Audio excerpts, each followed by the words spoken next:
Hi guys, today I'm going to talk a little bit about what you might experience during the three phases of the relationship with a narcissist.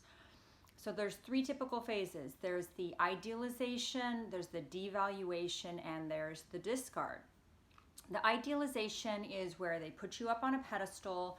They think you're perfect. Everything you do is amazing. They love bomb the shit out of you. You feel like you've met your soulmate. If they're pretty high on the sort of sociopathic, more sociopathic, they will mirror you. So if you're a Republican, they're Republican. If you like to eat, chicken dumplings, they like to eat chicken dumplings. They mirror you. So they even, some have even, the literature suggests that sometimes they even mirror your body language. They'll copy your body language.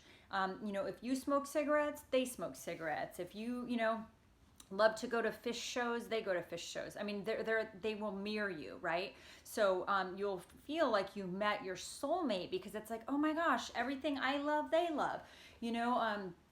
That's part of what they do in the love bombing. So they mirror you, they don't ever disagree, everything that you love, they love, and you just feel like, wow, I've just really met like the love of my life. They may say things like this to you during the love bombing phase. They may say something like, this is the happiest I have ever been. And most likely they said that to the last girlfriend or boyfriend and the one before, and they're also using that same line on their new source of supply. This is the happiest I've ever been, or you're the love of my life, you're my soulmate. They use this kind of language, right? It's very common during the love bombing, and you feel so accepted and loved, and like finally you've met somebody who just accepts you for everything that you are, and you just feel so amazing, right? And then also, sex is a big part of this. They will love bomb you with, intense love making. There's a lot of chemistry, especially if you're a codependent. There's going to be that chemistry between you and the narcissist, right? That's the idealization phase. And again, you're up on a pedestal. Then what's going to happen is the second phase, which is the devaluation phase. Now remember, if you're with a covert narcissist, that devaluation stage can be like very slow and subtle and over time, as if you're like a frog being boiled in water. Or if you're more of a classic narcissist, the devaluation can be a bit more obvious. It can be quicker, and you just, you're like, what happened? So over time, the devaluation can include that they have sort of a smug superiority.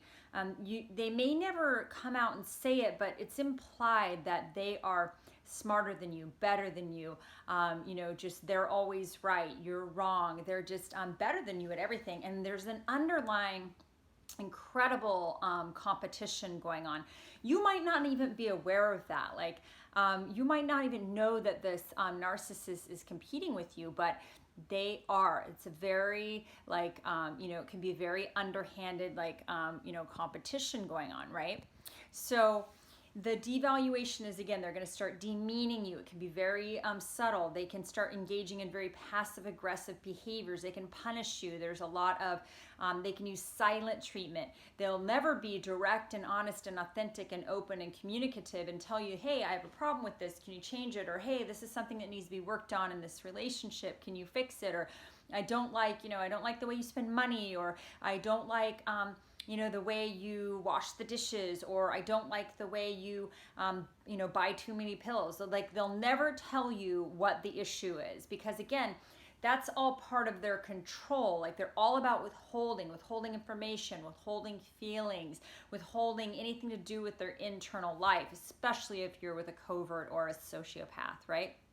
So the devaluation, you have no idea. You might think everything's fine. You have no clue that there's even an issue. Your intuition may tell you, and typically there are issues with the intimacy, but in terms of them coming up and just being direct and honest and communicative and telling you what the problem is, they won't do that. It's very rare that they will do that. They will also use projection during this phase. They will use deflection. A lot of times a covert narcissist or a narcissist will accuse you of something, and you'll be like, what? Like, that's not one of my character defects. I have lots of character defects and that's not one of them. But that's because they're projecting. Like, they may say to you, well, you have very black and white thinking. That's them projecting. Or, you're unfaithful. That's because they're being unfaithful. Or, they'll project. They may say something like, you complicate relationships. That's because they complicate relationships. So they're projecting all of their stuff onto you. And if you're a codependent, you may be like, I wonder if they're right. Or, and you stop and you pause and you're like, well, they did say that, so I should see, is that really true about me? Right? Narcissists never do that. They're never like, oh, maybe I'm the problem. No, it's only the codependents that think that. So that devaluation, it can be very subtle, it can be very slow, it can be over time. It's very much about being smug and superior. They demean you, they diminish you. They withhold affection, they withhold sex, they withhold compliments, they withhold communication, they withhold information. And they're, engaging in gaslighting, manipulation, silent treatment, stonewalling, insincere communication, word salad communication, where you walk away from conversations with them and you have no idea what just happened. You're going to have a lot of circular arguments. So this devaluation phase can go on for quite a long time, especially if, again, you're with the covert narcissist, right? Rather than the more obvious overt. Sorry, my phone's battery's low. So, that can happen like over time, right? And then what will happen is the discard phase, and that can be very drastic. You may not have even been aware of the devaluation phase because it may have just been, again, like a frog being boiled in water. It might have been so slow and subtle over time that you had no idea that it was even going on. Your intuition may have told you some things were wrong, but you couldn't quite put your finger on it. You may have, with the intimacy, there could have been like something like, a real lack of emotional intimacy, but until you get out of the relationship and look back, a lot of times you can't really even put your finger on what the issue was. The actual physical intimacy was probably sort of, it could have been like cold and robotic and, lacking in any sort of like warmth or connection. That's often the case with, with the intimacy. And that's because, they're engaging in a double life. They're usually having sex with other people, with the internet, with pornography, with could be prostitutes, massage parlors. They have a double life, and usually a double life that involves, hiding money, bilking anyone they can out of money. It could involve criminal behaviors. It could involve, it's definitely a secret sex life. So yeah, these people have double and triple lives, they just do. And they're usually grooming new sources of supply, while they're in a relationship with their primary source, right? And again, they're using you. If you're their primary source, they're using you for a mask of normalcy. You are the mask. You are what legitimizes them. You are what makes them look normal. You are the front for the world so that they can carry on this duplicitous, secret, deviant life, but you legitimize them. And most of the time, if you're in a relationship with these people, you have no idea that this is going on. You think you're in a normal relationship. And of course, there may be some red flags, but they might not be very obvious. Oftentimes, it isn't until you get out of these relationships and you look back and you're able to see everything that you missed and you sort of forensically analyze it and you're like, oh my gosh, I cannot believe that that's what I was in. And you start really seeing it when you get out and you start healing and you go, no contact. But then the discard happens, and usually the discard happens when you are on to them, you are close to them, you are about to figure out their double life. Maybe you have asked them, maybe you've accused them of cheating for the first time or infidelity. Maybe you're asking to see their phone. That's one thing with narcissists is usually they have the comorbidity of sex and porn addiction, and they are very cagey about their phone. If you're in a relationship, long-term 10, 15-year relationship, you should have the kind of trust where your phones are just open for each other to to look at. And nobody wants to have to go into the other person's phone or whatever, but real trust, a real trusting relationship is going to have that component where, of course, you don't have secret accounts, you don't have secret phones, you don't have hidden computers, they may have a completely like hidden computer that you don't even know about, right? That they use for their pornography and their hookups or whatever they're doing on there, right? So the discard happens because the primary source of supply is getting too close to the truth, or they've secured a new source of supply, and the new source of supply is not onto them. The new source of supply still thinks that they're perfect, right? They're buying the mask, right? And you as the primary source, you may be starting to be, realizing that there's something not quite right about this person. But the new source of supply has no clue, right? Because they haven't been where you've been. They only see the mask of perfection, which is what reeled you in the first place, right? So they're not onto them. So they still think they're perfect. And usually the secondary source of supply, has them on a pedestal. Narcissists are, they're really good at picking people that are vulnerable or have some sort of vulnerability. They're usually people that, have low self-esteem, or they could be codependent, or they could be trauma survivors, or maybe they're not even trauma survivors. They're trauma recipients that are alcoholic or addicted to drugs or something. Like they're not, these people are usually, they're coming out of a trauma, or they're vulnerable. And usually a narc will also pick somebody that's sort of extraordinary. Like they could be it could be that they pick somebody at work because that person will help them advance at the job, or it could be they pick somebody because that person has a lot of money, or it could be that they pick somebody because they think that person's going to, provide a better mask for them, for their friends and family, right? And that person's just not onto them, right? So the discard happens, and if you are in a relationship with a covert narcissist or a sociopath, you literally could be like, you get hit by a Mack truck. Like you think that you were in a normal marriage or normal relationship, and all of a sudden you're like, what the heck is happening?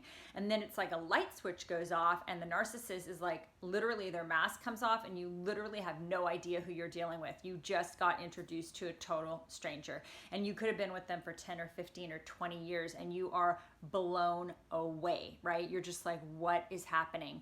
And then they can be, during the discard, they can be incredibly cruel. They can be the coldest, cruelest, sort of reptilian person that you've ever met. And you could be, sobbing and upset and trying to get communication, and they can look at you with the blankest expression, with literally no expression and zero empathy. And that's when you really start to realize that this person is absolutely devoid of empathy. They have no compassion. They have no remorse. They have no guilt. They have no shame. They have no love for you. And that is where you're going to start seeing it, is when the mask comes off. And I'm telling you, from personal experience, this can be the most mind-boggling, bone-chilling experience of your life, where you were like, oh my gosh, this person that I thought was like so kind and so sweet and such a good person and had a high level of integrity, and I thought they were honest and decent and good. I thought they were good. And you find out that that there's evil. Like there's actually like a darkness behind them. Like they're dark, they're evil, they're not good, they're bad. And don't confuse somebody who's nice with somebody who's good. There's a difference between nice and good. And they could be very, very nice and very polite as, to your face, as they're sawing you in half. I love that. It's kind of a crazy analogy, but they're polite, nice to your face, and they're literally sawing you in half. And be prepared for this during the discard. If you are married to one of them, they are going to take every last penny that they can from you. They are going to bilk you out of money. they are going to cheat, lie, and steal, and all they care about is what they get. They would love to leave you penniless and homeless and on the street in a brown paper, brown box, like begging for change. Like that is how they would love to leave you. They would love it for you to be diminished and on the ground writhing, and that is what they do. That is how they operate. These people are ruthless.